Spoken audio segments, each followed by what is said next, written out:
नमस्ते दोस्तों। आज सुनिए, मेरी एक मजबूरी थी। सुनीता जी, बहुत अच्छा किया आपने मुझे अपना फैसला सुनाकर।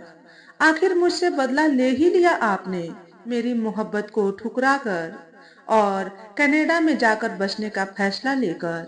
मैं नहीं जानता 3 दशक पहले हमारी मंगनी के बाद जब मैंने अमेरिका आने का फैसला किया था, तब तुम्हारे दिल पर क्या बीती थी। मैं नहीं जानता कि क्या तुम कभी रोई थी, जैसे मैं तुम्हारे फैसले को लेकर आज रो।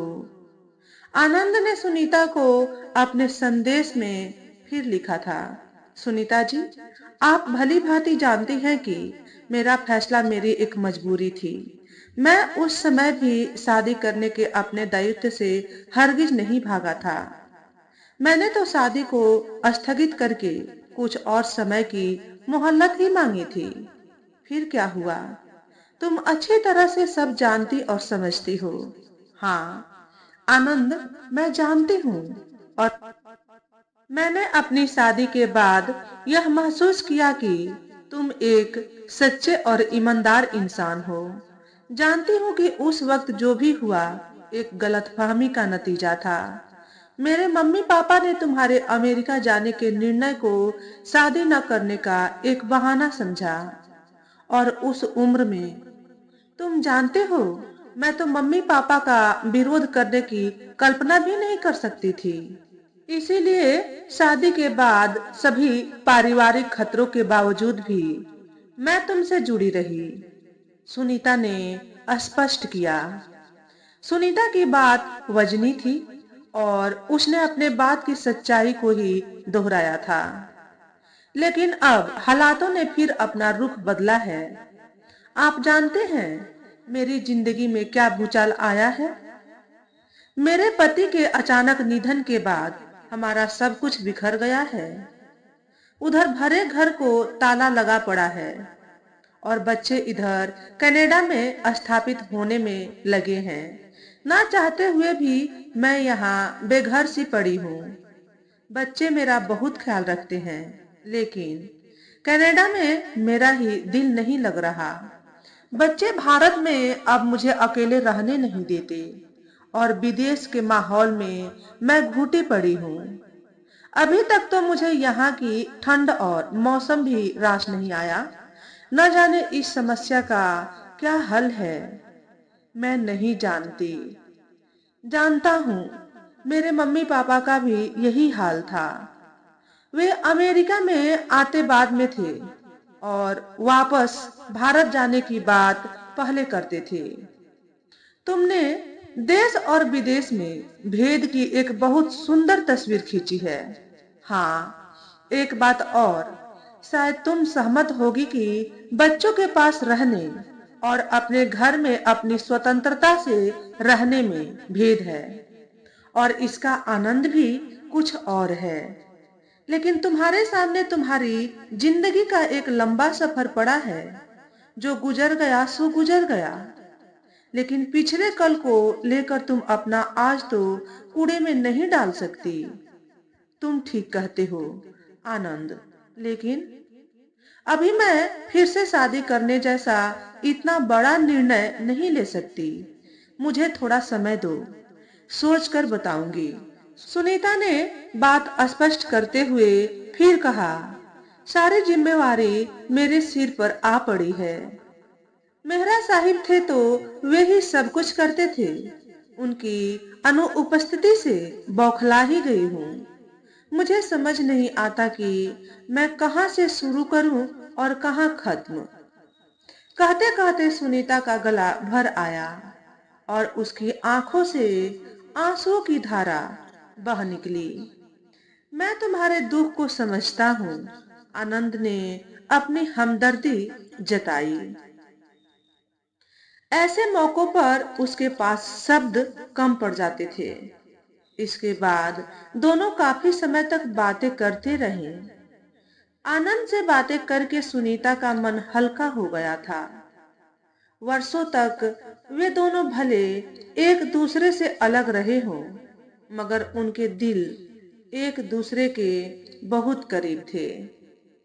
मैं जानती हूँ तुम मेरे दिलो दिमाग में हो आज भी, और मुझसे बेइंतहा मोहब्बत करते हो।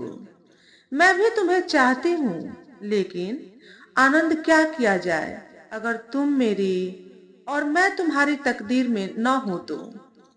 कहते हुए सुनीता उदास हो गई। एक लंबी सांस लेकर सुनीता ने फिर कहना शुरू किया, मुझे माफ कर देना आनंद। तुम मेरी मजबूरी को भी समझो। मैंने तुमसे पहले भी कहा था, मुझे लेकर कोई आशियाना बनाने का ख्वाब मत देखो। मैं नहीं चाहती कि तुम्हारा सपना सच न हो, पाने की दशा में तुम्हारी भावनाओं को ठेस पहुंचे। इस उम्र में तो मैं शादी के बारे में सोच भी नहीं सकती। मेरे बच्चे अब बड़े हो चुके हैं, वे सब क्या सोचेंगे। मेरे बच्चों का अपना सर्कल है, और तुम तो जानते ही हो कि इन हालातों में मैं उनके ऊपर ही निर्भर हूँ। मेरे अब पोते पोतियां हैं। मेहरा साहिब का एक लंबा अतीत जुड़ा है मुझसे। प्लीज मेरी इस हालत को समझो। मैं जानती हूँ कि पश्चिमी सभ्यता अलग है, वहां पर ऐसा करना आम बात है, लेकिन मेरे जैसी औरत के लिए सब दुनियादारी को एक तरफ छोड़कर तुमसे शादी कर लेने का निर्णय आसान नहीं, बल्कि असंभव भी है। देखो आनंद, तुम नाराज नहीं होना। मेरे फैसले को लेकर थोड़ा सोचो प्लीज। सोशल मीडिया के जरिए अपना फैसला आनंद को सुनाकर सुनीता आनंद की प्रतिक्रिया जानने को उत्सुक थी। उस शाम आनंद के मन की दशा कैसी विकट थी, या फिर उसकी रात कैसी बीती, यह तो वह या उसका दिल ही जानता था। मगर आनंद उसी रात सुनीता को कोई जवाब भेजकर उसकी नींद नहीं उड़ाना चाहता था। अपने मन की भावनाओं का गला घोटते हुए और अपनी मोहब्बत से मजबूर होकर उसने लिखा, अब रात बहुत हो गई है, तुम सो जाओ, बात कल सुबह करेंगे। दोनों में जो भी रिश्ता था वह अपने आप में एक नमूना था। उनके बीच सैकड़ों मतभेदों के बावजूद भी प्यार की कसक थी। इधर आनंद तो सुनीता के दुख को बांटने की सोच रहा था। वह खुशियों के ख्वाब जो उसने 3 दशकों से सुनीता के साथ अपनी मोहब्बत को लेकर संजो रखे थे, उन्हें अब वह जीना चाहता था। अगली सुबह सुनीता ने बिना आनंद का इंतजार किए व्हाट्सएप पर अपना यह संदेश छोड़ दिया था, अलविदा, अपना ख्याल रखना। वह सुनीता के इस संदेश को पढ़कर और इस व्यवहार को देखकर एकदम भौचक्का रह गया था। वह बुरी तरह हताश और निराश था। उसे सुनीता से ऐसे व्यवहार के सपने में भी उम्मीद नहीं थी। सुनीता के ऐसे व्यवहार को समझना आनंद के लिए बहुत दुखदाई रहा। अगले 2 दिन आनंद का मन इसी अंतर्द्वंद में घिरा रहा। कई बार उसके मन में आता कि वह सुनीता से इस बेरुखी का कारण पूछे, और कई बार वह सोचता कि खामोश रहकर सुनीता के फैसले का सम्मान करे। बिल्कुल खामोश रहकर। एक औरत की अपनी भी तो मजबूरियां होती हैं, मगर वह कह तो सकती थी। क्या इतने सालों में इतना भी भरोसा नहीं कमाया था उसने। आनंद ने अपने मन में ठान लिया था कि सुनीता इस बात को महसूस तो करे, लेकिन अब वह उससे कभी भी बात नहीं करने वाला। मुश्किल जैसे तैसे कर 1 सप्ताह ही बीता होगा कि बहुत प्रयासों के बाद भी वह अपने दिल के जज्बातों पर काबू न कर पाया। अपने संदेश में आनंद ने सुनीता को लिखा, इस दौर में रिश्तों की कोई कद्र नहीं रही। सगे संबंधी भी एक दूसरे को ऑनलाइन देखकर उनकी कुशलता का अनुमान लगा लेते हैं। आज किसी के पास फोन पर बात करने का भी समय कहाँ। आनंद ने सुनीता को अपने संदेश के जरिए अपना पता, फोन नंबर, ईमेल भेजकर लिखा, अब तक एक उम्मीद को लेकर मैं स्वयं को जवान रखने को कोशिश करता आया हूँ, लेकिन अब मैं महसूस करने लगा हूँ कि जिंदगी की दौड़ में अकेला पड़ गया हूँ और यही बात मुझे बहुत जल्दी बूढ़ा बना देगी और ना जाने कब मेरी जिंदगी की आखिरी घड़ी हो। पिछले कुछ दिनों से आनंद के मस्तिष्क में निरंतर कुछ न कुछ उधेड़-बुन चल रही थी। आज रात को वह बहुत देर से सोया था। रात के 12 तो बज ही गए थे। नींद में भी उसका दिमाग सुनीता के बारे में सोचकर घूम रहा था। कब आंख लगी उसकी, उसको कुछ पता ही नहीं चला। टोरंटो एयरपोर्ट से बाहर निकलकर उसने पहले से बुक की हुई रेंटल कार उठाई, फिर बाजार में रुककर नाश्ता पैक करवाया। एयरपोर्ट से 15 मील की दूरी पर वह अपार्टमेंट था जहां सुनीता ठहरी हुई थी। सुनीता को घर से अपने साथ लेकर वह नियाग्रा फॉल्स पहुंचा। कार पार्किंग में पहुंचकर आनंद ने कार पार्क कर दी। कार का इंजन रुकने पर वह कार से बाहर निकली। उसके सामने नियाग्रा फॉल्स का मोहक प्राकृतिक नजारा था, जिसे देख वह विमुग्ध हो गई और अनायास ही उसके मुंह से निकला, वाओ। फिर सुनीता आनंद को देखने के लिए जब मुड़ी तो उसने उसको अपने कदमों में आंखें बिछाए पाया। सहसा उसके कानों में आवाज सुनाई दी, will you marry me? Yes yes yes. Sunita खुशी से उछल पड़ी। सजल आंखों में भरकर उसने आनंद को अपनी बाहों में भर लिया। यह क्या हो रहा था? सुनीता को कुछ समझ नहीं आया। उसके लिए यह एक सरप्राइज था। शायद उसका भी मन यही तो चाहता था। कब से अगले ही पल आनंद ने अपनी जेब से मंगनी की अंगूठी निकालकर उसकी अंगुली में पहना दी और आगे बढ़कर सुनीता के दाएं गाल पर अपना एक चुंबन दर्ज कर दिया। फिर सुनीता ने अपनी बारी ली और बोली, आई लव यू। कुछ देर के लिए दोनों ने एक दूसरे को अपनी बाहों में समेटे रखा। वर्षों की अधूरी साध आज पूरी हो गई थी। सुनीता, चलो तुम्हारे उल्टे हाथ की तरफ वाली बेंच पर बैठकर हम पहले लंच कर लेते हैं।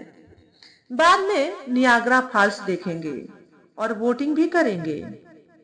आनंद ने बेंच की ओर इशारा करते हुए कहा, आपने तो नियाग्रा का झरना पहले भी कई बार देखा होगा। आप तो अमेरिका में कई सालों से रहते हैं। सुनीता ने आनंद से पूछा, नहीं, मैं आज पहली बार ही इसे देख रहा हूँ। वह भी तुम्हारी बदौलत, क्योंकि लोगों की परवाह न करते हुए तुमने हिम्मत की और मिलने के लिए मुझे यहाँ बुलाया। बेंच पर अखबार बिछाते हुए आनंद ने कहा, क्या लाए हो? ओह, पूरिया और आलू की सब्जी, मेरी फेवरेट। वाह। सुनीता टिफिन के डिब्बों को खोलकर देखते हुए बोली, विक्टोरिया से लाए हो?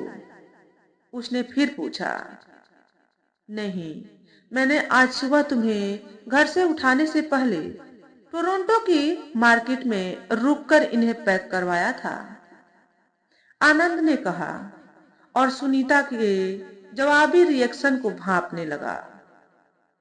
सुनीता ने दोनों के लिए प्लेट में पूरियां और आलू की सब्जी डाली और पूरी का एक टुकड़ा सब्जी से भरकर आनंद के मुंह में डालते हुए बोली, तुम्हें याद हो कि या न याद हो, पहली बार जब हम शिमला के झांखू मंदिर में मिले थे, तब भी मैं घर से पूरियां और आलू की सब्जी तुम्हारे लिए बनाकर लाई थी। मुझे याद नहीं, यह एक संयोग की बात है। अच्छा, यह बताओ, मिठाइयों में कौन सी मिठाई तुमको बहुत पसंद है? गुलाब जामुन, फटाक से सुनीता के मुंह से निकला। जाहिर था वह इन्हें खूब पसंद करती थी। नियाग्रा की सैर करने के बाद सुनीता ने कहा, तुमको शायद मालूम है, 4 जुलाई वाले सप्ताह में नियाग्रा फॉल्स को रात के समय देखने में बहुत मजा आता है। मैं तो पिछली जुलाई कनाडा में नहीं थी, लेकिन कल हमारी पड़ोसन ने बताया कि रात के समय सतरंगी रोशनियां झरने को 4 चांद लगा देती हैं। कोई बात नहीं, अगली बार हम दोनों 4 जुलाई के आसपास का ट्रिप बनाएंगे। हाँ, मैं भी तुमसे यही कहने वाली थी, सुनीता ने कहा। अच्छा, तुम पहले मुझे K1 वीजा यानी मंगेतर वीजा के बारे में विस्तार से बताओ। प्रोसेस सीधा और सरल है। अमेरिका का कोई भी नागरिक विदेश में किसी विदेशी से शादी या उससे मंगनी करके उसे अपने साथ अमेरिका में बसा सकता है। 2 शर्तें हैं। एक तो यह कि दोनों K1 वीजा का प्रार्थना पत्र भरने से पहले एक दूसरे से पिछले 2 वर्षों के भीतर मिले हों और यह सिद्ध करे कि उनका आपसी संबंध सच है। फिर प्रार्थना पत्र स्वीकार होने के बाद मंगेतर को अमेरिका में प्रवेश करने की अनुमति मिल जाती है। वहां पहुंचने के बाद एक शर्त यह कि दोनों 90 दिनों के भीतर शादी करें। बड़ी उत्सुकता से सुनीता बिना कुछ बोले सब सुन रही थी। बोलो, मेरे साथ शादी कर पाओगी? अब यह अंगूठी पहन तो ली है, अब भी कुछ कहने को बाकी रहा है क्या? हा हा हा, चिढ़ाते हुए सुनीता ने कहा। तकदीर और लोगों की बातों का क्या होगा? व्यंग कसते हुए आनंद ने पूछा। मेरी बात सुनो आप पहले, शायद यही सही समय है।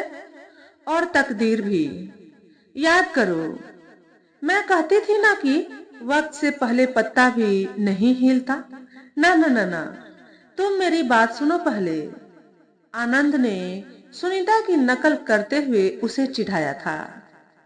वे दोनों इस बचकानी हरकत पर जोर का ठहाका लगाकर हंसे थे। सुनीता ने अपना सिर सुकून के साथ आनंद के कंधे पर टिका दिया। अपने प्रोग्राम के मुताबिक आनंद कनाडा में 2 दिन एक होटल में रहकर अमेरिका लौट आया था।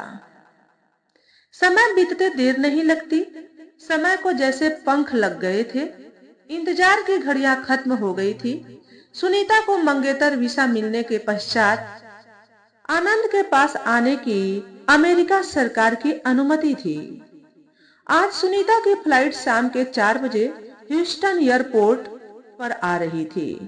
फ्लाइट समय पर थी। अपना सामान लेकर रिसीविंग एरिया में सुनीता जब पहुंची तो आनंद ने उसे अपनी बाहों में भरकर हवा में उठा लिया। आनंद इस सुखद और सुनहरी मौके को सदा के लिए कैमरे में कैद कर लेना चाहता था। पहले से ही पूरी तैयारी थी उसकी। इस काम के लिए उसने वहां खड़े एक सज्जन से निवेदन करके अपना कैमरा उसके हाथों में सौंपा हुआ था। इधर अपने गालों पर आनंद के लंबों को महसूस कर सुनीता अपने इर्द गिर्द मौजूद लोगों से हया खाए जा रही थी और उधर उसके प्यार में पागल आनंद मौके का पूरा लुत्फ ले रहा था। मुझे छोड़ो प्लीज, कहते हुए सुनीता ने अपनी साड़ी ठीक की और आनंद को देखते हुए बोली, पहले घर तो ले चलो। और फर्श पर अपने पैरों को जमा कर संभाला। फिर आनंद सुनीता की आंखों में देखते हुए किसी शराबी की तरह झूमता हुआ बोला, ये अमेरिका है मेरी जान। सामान वाली रेहड़ी को धकेलते हुए आनंद सुनीता को एयरपोर्ट के बाहर ले आया। फिर सुनीता से बोला, तुम यहाँ रुको, मैं अपनी कार लेकर आता हूँ। थोड़ी देर बाद कार लेकर लौटा तो उसने सामान को कार की डिक्की में डाला। फिर सुनीता को मर्सिडीज की चाबियां थमाते हुए पैसेंजर सीट पर बैठने लगा। सुनीता ने आनंद को एक बाजू से पकड़कर कार में बैठने से रोका और कहने लगी, अरे नहीं, गाड़ी तुम चलाओ। मैं देख रही हूँ कि आज तुम कितने खुश हो और जोश में भी हो, लेकिन मुझे तो इस देश का अभी न दायां पता और न बायां। गाड़ी आप ही चलाएंगे प्लीज। गाड़ी में जीपीएस है और तुम्हारे साथ मैं भी तो हूँ। यहाँ ड्राइविंग का अपना ही मजा है। आनंद ने सुनीता की ड्राइविंग में अपना भरोसा जताते हुए कहा, ओके, लाओ, दो मुझे चाबियां। सुनीता ने कार स्टार्ट की और कार निकालकर हाईवे की तरफ बढ़ने लगी। यहाँ से विक्टोरिया कितना दूर है? सुनीता ने उत्सुकतावश पूछा। 150 मील। हम 8 बजे के आसपास सूर्य अस्त होने से पहले घर पहुंच जाएंगे। 8 बजे तो अंधेरा नहीं हो जाता क्या? नहीं, आजकल गर्मियां है ना। सूर्य 8:45 के आसपास अस्त होता है। हम घर तो जल्दी पहुंच जाते, लेकिन पहले ह्यूस्टन में राजा रेस्टोरेंट पर खाना खाकर चलेंगे। आनंद ने कहा, ओके। कहकर सुनीता ने अपनी सहमति जताई। रेस्टोरेंट पहुंचकर होटल मालिक से दुआ सलाम के बाद आनंद ने पूछा, सब्जियों में क्या है? सिर्फ आलू पूरी ही बचे हैं। अब तो रेस्टोरेंट बंद करने का समय भी हो गया है। My favourite. Your favourite? Sunita और आनंद ने एक साथ कहा। इस सहमति पर दोनों एक दूसरे को मुस्कुराकर देखने लगे। ठीक है, 2 खाने लगवा दो, और हाँ, 4 गुलाब जामुन भी भिजवा देना। My favourite. कहते हुए सुनीता उछल पड़ी। आपको कैसे पता कि गुलाब जामुन मुझे बहुत पसंद है? आनंद ने सुनीता को कंधे से पकड़कर अपने समीप किया और उसे चूमते हुए बोला, तुमने ही तो बताया था। Did I? कब? मुझे बिल्कुल भी याद नहीं। तुम तो प्यार में हो, अपने कपड़ों में भी खुशी से फूलकर नहीं समा रही। आनंद ने व्यंग कसा और फिर से कहा, लगता है तुमने तो अपनी बुद्धि भी बिसरा दी है। याद करो, जब हम मिले थे नियाग्रा फॉल्स पर, तब तुमने ही तो बताया था। ओह रियली, मुझे याद नहीं। सुनो, ये बताओ, मैं मोटी हो गई हूँ क्या? गम न करो मेरी जान। अमेरिका में गोरे लोग कहते हैं, beauty comes in all shapes and sizes. 2-4 kilo ऊपर हो भी गए हो तो क्या फर्क पड़ता है? आनंद ने फिर व्यंग कसा। मुंह बनाते हुए सुनीता ने आनंद की कमर पर चुटकी भर ली। Sorry sorry. आनंद ने माफी मांगी और बोला, मैं तो बस मजाक कर रहा था।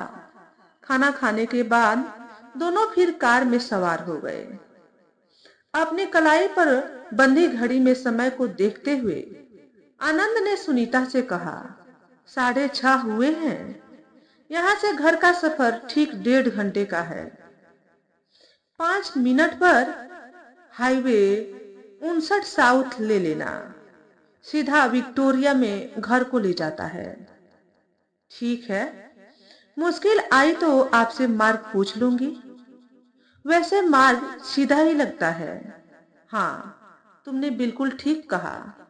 आनंद ने सहमति प्रकट करते हुए फिर से कहा, लेकिन जब तक मंजिल पर न पहुंच जाओ तब तक दिल्ली दूर है। घर अब कितनी दूर रह गया है? कुछ मील गाड़ी और चलाने के बाद सुनीता ने फिर पूछा, थक गई हो क्या? मैं गाड़ी चलाऊं क्या? नहीं नहीं, मैंने तो बस ऐसे ही पूछा। मुझे तो इस गाड़ी को चलाने में बहुत मजा आ रहा है। इसकी सवारी बहुत आरामदेह और मजेदार है।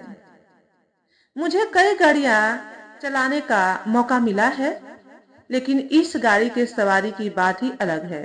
हाँ, पर गाड़ी चलाते हुए सो मत जाना। कहो तो मैं गाड़ी चलाता हूँ। बस 10 मिनट में हम घर होंगे।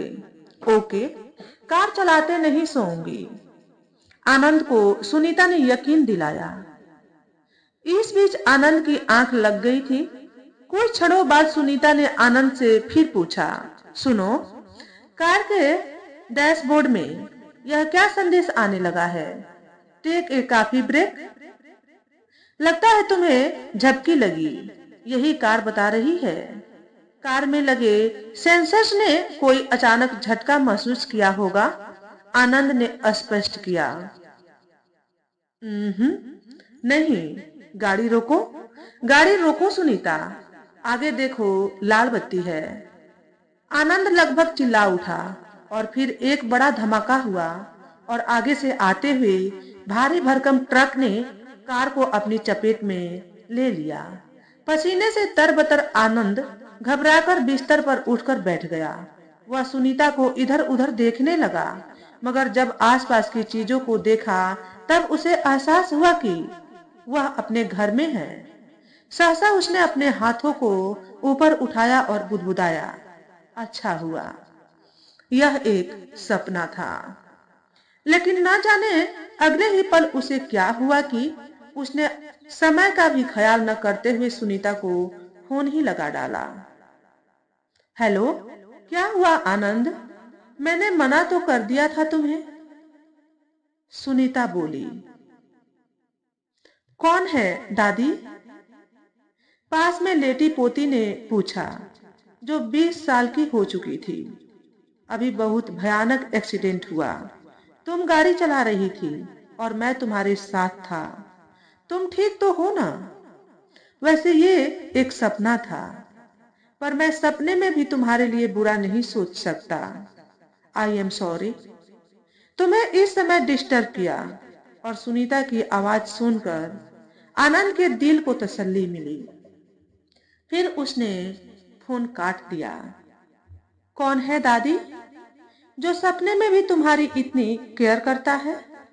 कोई बहुत अपना ही हो सकता है, कोई पुराना दोस्त, वरना तो आजकल कौन किसी की परवाह करता है। काश कोई मुझे भी ऐसा ही मिले। दादी कुछ बताओ ना, कौन है? पोती ने दादी को चूमते हुए कहा। बस इतना ही समझ लो कि सब कुछ सही रहा होता तो आज तुम्हारे दादा होते। आनंद, उन्हें अपना कैरियर बनाना था और मेरे मम्मी पापा मुझे जल्दी से ब्याह कर अपनी जिम्मेदारी पूरी कर लेना चाहते थे। हमारी शादी नहीं हो सकी। हम दोस्त बनकर नदी के दो किनारों की तरह रह गए। और अब इस उम्र में शादी का क्या मतलब? लोग, तुम सब और दुनिया क्या कहेगी? दादी ने उसके बालों में अपनी उंगलियां फिराते हुए कहा, दुनिया ने क्या तुम्हारे लिए सपना देखा है? तुम्हें फोन किया है? कल को मैं भी शादी करूंगी। मम्मी को वक्त नहीं होगा, पापा खुद में बिजी होंगे, तुम फिर अकेली हो जाओगी। एक जिंदगी एक ही बार जीना होता है, बार बार नहीं। वैसे दादी वो स्मार्ट हैं, कुछ पैसे भी हैं, या सिर्फ मजनू है? पोती ने सुनीता के गालों को सहलाते हुए पूछा।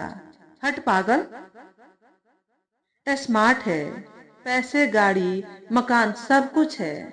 उसने मेरा इंतजार किया है जिंदगी भर। सुनीता के शब्द उसके दिल की गहराइयों से निकल रहे थे। ओह, ऐसा तो कहानियों में होता है, पर जिंदगी कहानी नहीं है, जिंदगी से कहानी बनती है। कल तो हम सब पिकनिक पर जा ही रहे हैं, उसे भी बुला लो। हा हा हा, पोती ने हंसते हुए कहा। अगले रोज जब वे सब पिकनिक पर गए, तब रात की घटना उसने सबको बता दी।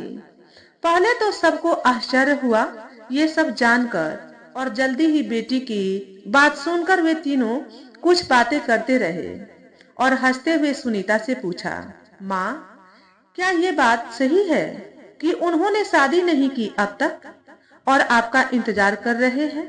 हाँ, सब किस्मत की बात है और ये सच है। सुनीता ने जमीन की तरफ देखते हुए कहा। अब तो आप सारी जिम्मेदारियां निभा चुकी हैं। पापा भी नहीं रहे और हम वापस भी नहीं जाने वाली यहाँ से, बेटा बोला। तुम कहना क्या चाहते हो? सुनीता बोली। यही कि हम आपकी शादी में शामिल ही नहीं थे। क्यों ना हम सब आपकी शादी में शामिल हो और इस इंतजार को खत्म कर दे। हमसे करीब अब कौन है तुम्हारा? हमें ऐतराज नहीं, खुशी होगी कि तुम्हारी पोती की शादी में सचमुच इसके दादा मौजूद होंगे। तुमने हमारे रिश्ते कराए, घर बसाया, क्या हम ऐसा नहीं कर सकते? इंसान चाहे तो हर सपना सच हो सकता है और ये सपना आंखों से देखा नहीं है, आत्मा का सपना है। हाँ कह दो ना माँ। बेटा बहू सुनीता के पास आते हुए बोले। पोती ने गले में बाहें डालते हुए कहा, क्या मैं जूते चुरा सकती हूँ शादी में? सब खिलखिलाकर हंस पड़े। कुछ देर बाद आनंद को फोन कर बताया गया और हिदायत दी गई। Do not cross speed levels and red lights. बहुत प्यारा एक्सीडेंट होने वाला है। अब तो आलू पूरी खा लो दुल्हन दादी। पोती ने गाल चूमते हुए निवाला दादी के मुंह की तरफ बढ़ा दिया। तो दोस्तों, आज के वीडियो में बस इतना ही। अगर हमारे द्वारा बताई गई कहानी थोड़ी सी भी अच्छी लगी हो तो वीडियो को लाइक और शेयर करें। चैनल पर पहली बार आए हो तो चैनल को सब्सक्राइब करके बेल नोटिफिकेशन को ऑल पर सेट कर लें, ताकि आपको ऐसे ही अच्छे अच्छे वीडियो देखने को मिले। हमेशा खुश रहें, हमेशा स्वस्थ रहें। वीडियो देखने के लिए आपका बहुत बहुत धन्यवाद।